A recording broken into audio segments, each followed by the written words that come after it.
रविकांत जी, आपसे सवाल करने के पहले एक छोटी सी परिस्थिति आपके सामने मैं रखूंगा।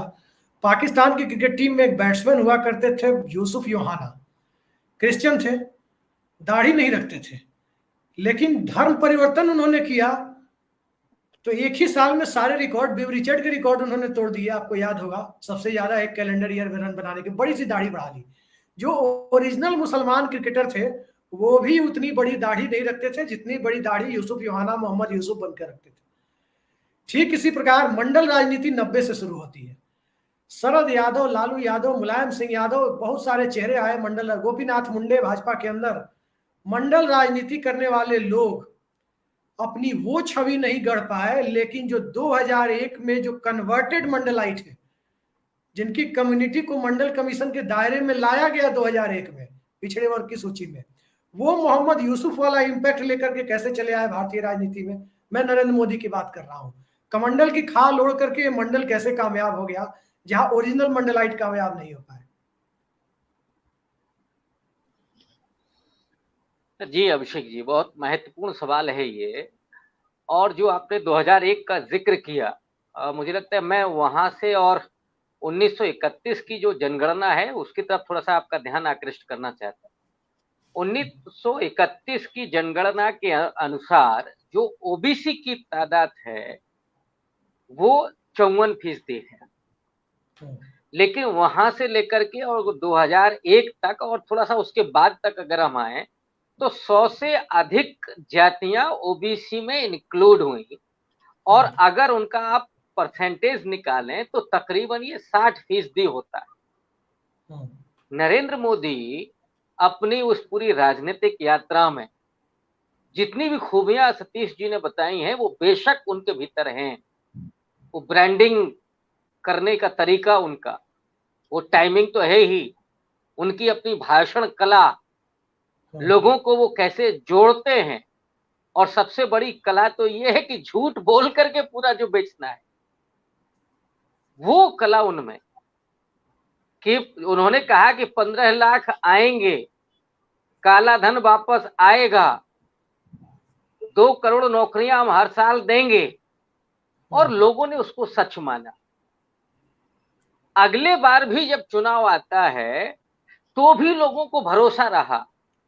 ये भी एक उनकी खूबी है कि मोदी जी जो बोलते हैं जनता ये जानती हो कि ये नहीं होना है, लेकिन भरोसा कायम करना ये बहुत बड़ी खूबी है। ब्रांडिंग तो 2001 के बाद का ही अगर सिलसिला देखें 2008 तक कि किस तरह से उनके मुख के जो तमाम कटआउट आए थे और बच्चे लगा करके रैलियों में जाते थे, तो वो ब्रांडिंग उन्होंने की। लेकिन सबसे ज्यादा उनका फोकस था इस ओबीसी राजनीति पर। अब वो जानते थे कि जो मंडल के बरक्स जो कमंडल की राजनीति है वो तभी सफल हो सकती है जब मंडल की जो पूरी चेतना है और उसकी जो पूरी राजनीतिक जो उसका फलक है उसको जब तक कमजोर नहीं किया जाएगा तब तक कमंडल की राजनीति वो सफल नहीं हो सकती है। अटल बिहारी वाजपेयी बहुत बड़े लीडर हैं, लेकिन वो भी अगर वो करिश्मा नहीं कर पाए तो उसमें ये बुनियादी फर्क है। वो है मोदी जी का स्वघोषित ओबीसी होना। हालांकि उनकी जाति पहले ओबीसी माने उनके मुख्यमंत्री बनने के पहले ओबीसी में दाखिल हो गई, उन्होंने नोटिफिकेशन उसका किया। तो उनका जो ओबीसी होना और उस कार्ड को बराबर खेलना, खास करके उत्तर भारत के जो हिंदी पट्टी है वहां पे, उनके कुछ शब्दों जहां पर पे ध्यान मंडल दें की राजनीति की जमीन जी, उनके कुछ भाषणों को मैं संक्षेप में आपके सामने रख रहा हूं। मैं नीची जाति का हूं, वो जाके कहीं कहते हैं मैं अति पिछड़ा हूं। छत्तीसगढ़ के चुनाव में वो अपनी जाति भी बताते हैं कि गुजरात में लोग मोड़घाची कहते हैं, राजस्थान में राठौर कहते हैं, बिहार में तेली कहते हैं, छत्तीसगढ़ में साहू कहते हैं। तो उनके कुछ उनके बयान है। चाय वाला और चौकीदार ये सब तो है ही साथ में।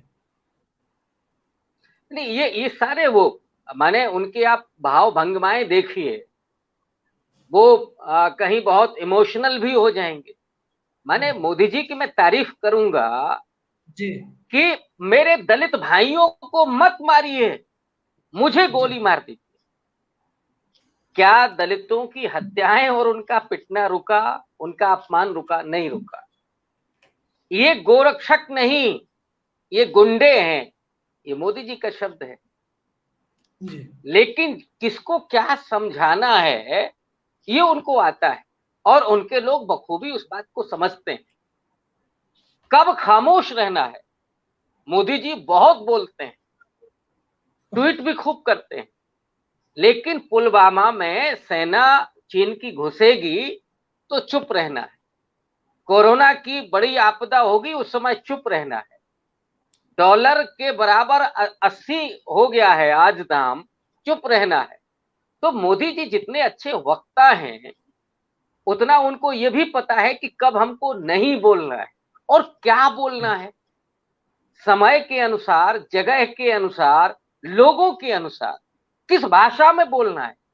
माने ये उनकी खूबी है कि अगर वो असम जाएंगे या बिहार के मिथिला में जाएंगे तो मिथिला में वो पहला संबोधन करेंगे। ये होता है ना कि एक जननायक कैसे बना जाता है, इसमें कोई दो राय नहीं है।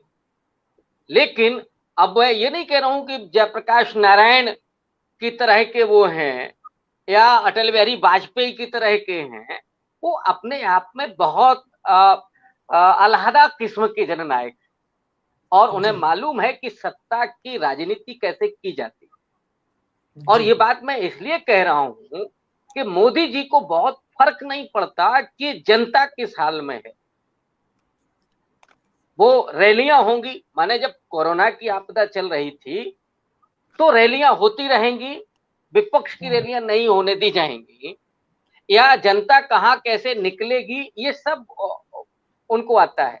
तो दरअसल सत्ता को लेकर के जो वास्तव में भूख है, मुझे लगता है कि इतनी भूख कभी किसी नेता में नहीं रही होगी, और उसके लिए वो बेजोड़ मेहनत भी करते हैं। नरेंद्र मोदी के उभार के साथ एक चीज जो देखने में आई वो स्पष्ट तौर पर दिखी कि अपर कास्ट के बीच या दलितों के बीच, नरेंद्र मोदी एक ओबीसी आइडेंटिटी के साथ आए जरूर 13-14 में, लेकिन अपर कास्ट और दलितों के बीच जो जो ओबीसी जो मंडल के बाहर के दायरे थे, उनमें जो कास्ट राइवलरी थी, क्लास राइवलरी थी, वो राइवलरी कहीं ना कहीं सिमट करके उसका भी एक बड़ा हिस्सा हिंदुत्व के फोल्ड में आता हुआ दिखा है।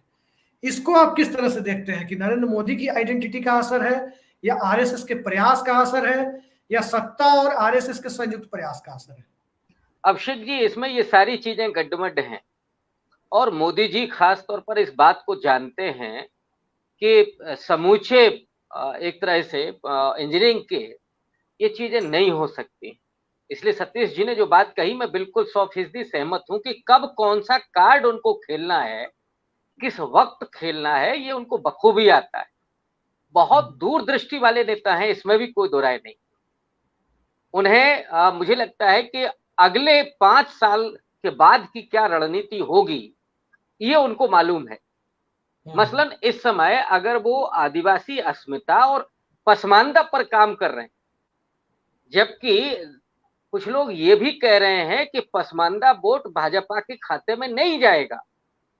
हम मान लेते हैं कि नहीं जाएगा, लेकिन एक ऐसा डिस्कोर्स पैदा करना कि उससे विपक्ष जाल में फंस जाए। अगर हम इसी चीज को ले लें, जैसे पिछले 7-8 साल में उन्होंने जिस तरह से धर्मनिरपेक्षता को कटघरे में खड़ा किया, हिंदू मुसलमान जो पूरा मामला चला, विपक्ष के लोगों की बोलती बंद हो गई कि वो मुसलमान शब्द कहने से डरने लगे। माने धर्मनिरपेक्षता शब्द का इस्तेमाल करने से डरने लगे। और आज उन्होंने खुद ही मुसलमानों के भीतर के जो अंतर्विरोध हैं, जो उसमें जातिगत असमानता है और जो भेदभाव है, उनको कैसे समझते हुए और एक वर्ग को उन्होंने टारगेट किया कि नहीं साहब, हम तो प्रेम की बात करेंगे, प्रेम यात्रा चलाना है, और संभवतः उपराष्ट्रपति पद के लिए भी कोई मुस्लिम आए या और भी ज्यादा बेहतर हो सकता है उनके अनुसार, अगर उसमें कोई पसमानदा आ जाए जी। तो ये राजनीति करना। अब विपक्ष क्या करेगा? मैंने पहले तो उसको दूर किया, अब उसको 2 टुकड़ों में कर दिया। विपक्ष के पास बचा क्या? आदिवासियों का जो मसला है, क्या आपको लगता है कि कर दिया ऐसा? जी मुझे तो नहीं लगता। लेकिन वो बराबर चलेगा ना, ये एंटी मीडिया में भाजपा बराबर चलेगा। सेंटीमेंट, रविकांत जी, एंटी भाजपा सेंटीमेंट जितना पसमानदा मुसलमानों में है उतना अगले वर्ग के मुसलमानों में नहीं है। वो भाजपा के खिलाफ सिर्फ वोट करते हैं। एग्रेसिव पोलिंग और जिस प्रकार का सेंटीमेंट उनमें है वो दूसरों में नहीं है। नहीं, ये मैंने बिल्कुल प्रारंभ में यही बात कही कि वोट मिलता है कि नहीं मिलता है इसको छोड़ दीजिए, लेकिन उन्होंने उस अंतर्विरोध को तो उभार दिया है। अब विपक्ष के पास क्या है? विपक्ष में कोई इस तरह का है समझने वाला कि हम कौन सी चाल चलेंगे? अब चाल कौन सी बचने दी है? बात ये है, अब आदिवासियों की जो उन्होंने सेलिब्रेशन की तैयारी की है कि अगर राष्ट्रपति हो जाती हैं तो उसके बाद हम क्या करेंगे, तो ये कितना महत्वपूर्ण कदम है कि उससे जो आदिवासी हैं जो नाराज भी होंगे वो उनके साथ जुड़ेंगे। मोदी जी को कैलकुलेशन इतना बेहतरीन करना आता है कि कौन सा समाज हमको छोड़ेगा और किस पर हम अगले 2 साल के बाद जाएंगे। और ये बात हो सकता है कि मैंने आपकी डिबेट में कही हो या कहीं और कही हो, मैंने ये 1 साल बाद बात पहले कहा था कि अगला जो टारगेट होगा नरेंद्र मोदी का वो मुस्लिम वोटर होगा, और वो वोट मिलेगा कि नहीं मिलेगा वो मैं नहीं जानता। उत्तर प्रदेश में अगर ये कहा जा रहा है कि 8% वोट मिला है मुसलमानों का, तो जो लाभकारी योजनाएं हैं, मैं उस पर नहीं जा रहा हूं, 5 किलो राशन से मैं आज भी सहमत नहीं, लेकिन उसमें प्रधानमंत्री आवास हैं, शौचालय हैं, और जो नगदी है वो उनको बहुत प्रभावित करी, जो बिल्कुल गरीब आदमी है। पसमानदाओं में जो गरीब है उसको भले ही एक बार के लिए सिलेंडर मिला, लेकिन उसको लगा ना साहब हम पूजा के लिए ही रख लेते हैं, सिलेंडर को भरा नहीं पाएंगे, लेकिन हमारे घर में तो है। एक बाहर उन्होंने इज्जत घर बनाई है, एक भीतर उन्होंने कहा कि इज्जत के लिए कुछ सामान है, एक छत मिल गई है। इसने निश्चित रूप से पसमानदाओं को या गरीब मुसलमानों को बीजेपी को वोट देने के लिए प्रेरित किया है। और उनमें भी आप 3 तलाक का मामला लेकर के आए। 3 तलाक कितना होता है हिंदुस्तान में, तो वहां भी स्त्री और पुरुष के बीच का विभाजन किया गया। ये बखूबी माने विभाजन की राजनीति, विभाजन का जो डिस्कोर्स है, जितना बेहतरीन करना उनको आता है, या उस पूरी लॉबी को, मुझे नहीं लगता कि विपक्ष के पास कोई तोड़ है। और यही वजह है कि इतने आर्थिक खराब हालात के बावजूद, महंगाई की स्थिति आप देख लीजिए, भ्रष्टाचार चरम पर है, रोजगार नहीं है, 84% लोग ये कह रहे हैं कि आमदनी घटी है, और 102 से 142 अरबपतियों की संख्या हो जाती है।